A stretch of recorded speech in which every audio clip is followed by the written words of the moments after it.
آزاد کشمیر میں واقع ہے وادی نیلم، پاکستان میں خوبصورت ترین وادیوں میں سے ایک ہے۔ یہ وادی دریائے نیلم کے نام سے مشہور ہے۔ وادی نیلم پاکستان کے زیر اہتمام آزاد جموں اینڈ کشمیر کے 10 اضلاع میں سے ایک ہے۔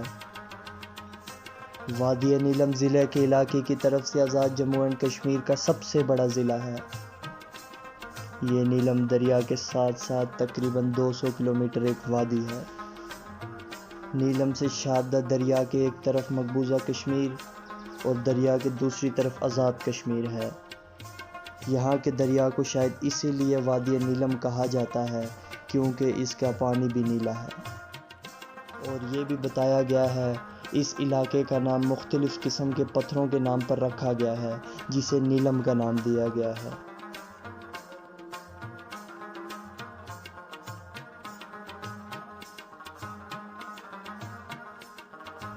وادی نیلم میں گھروں اور مکانوں کی تعمیر لکڑی سے کی جاتی ہے۔ نیلم سے شاردا کی ایک طرف خوبصورت نیلا دریا اور دوسری طرف سفید پہاڑ اور گھنے جنگلات ہیں۔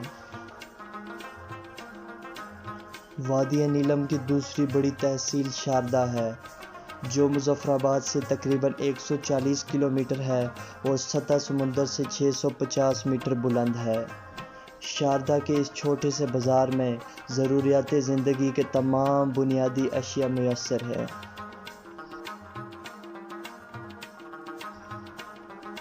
شاردا سے 21 کلومیٹر کے مسافت کے بعد وادی کیل آتا ہے جس کو خدا نے بے پناہ حسن سے نوازا ہے۔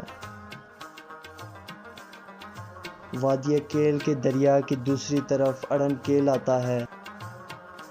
اڑن کیل جانے کے لیے چیئر لفٹ کا استعمال کرنا پڑتا ہے۔ چیئر لفٹ میں بیٹھ کر جہاں تک آپ کی نظر جاتی ہے پہاڑ ہی پہاڑ اور سبزہ ہی سبزہ۔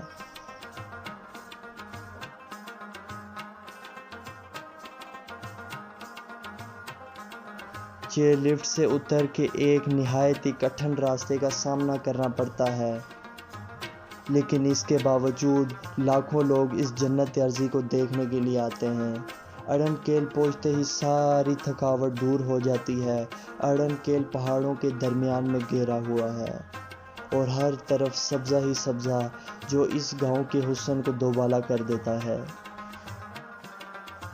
اڑن کیل وادی نیلم کا وہ خوبصورت گاؤں ہے جہاں آج بھی فطرت اصلی رنگ میں موجود ہے، اور وادی نیلم کی طرح یہاں گھروں کی تعمیر بھی لکڑی سے کی جاتی ہے۔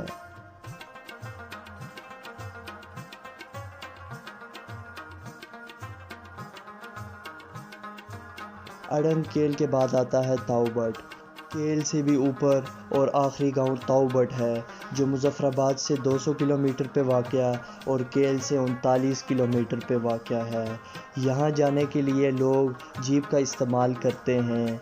راستہ کٹھن ہونے کی وجہ سے 3 گھنٹے میں طے ہوتا ہے۔ تاؤ بٹ کے راستے میں کہیں چھوٹے بڑے گاؤں آتے رہتے ہیں جن میں جانوائی، پھولوائی، سرداری، حلمت، نکرو اور کریم آباد آتے ہیں۔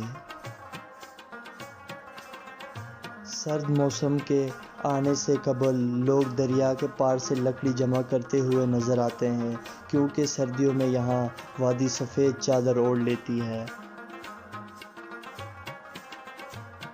تاؤ بٹ پہنچتے ہی ایک خوبصورت سا گاؤں آپ کا استقبال کرتا ہے۔ تاؤ بٹ سے گزرتی ہوئی سڑک چھوٹے چھوٹے محلوں اور قصبوں سے گزرتی ہے۔ تاؤ بٹ وادی نیلم کا وہ آخری گاؤں ہے۔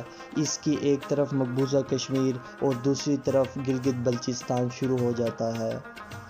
تاؤ بٹ میں یہاں ٹراؤٹ مچھلی کی آسائش کے لیے ایک ہیچری بھی قیام میں لائی گئی ہے۔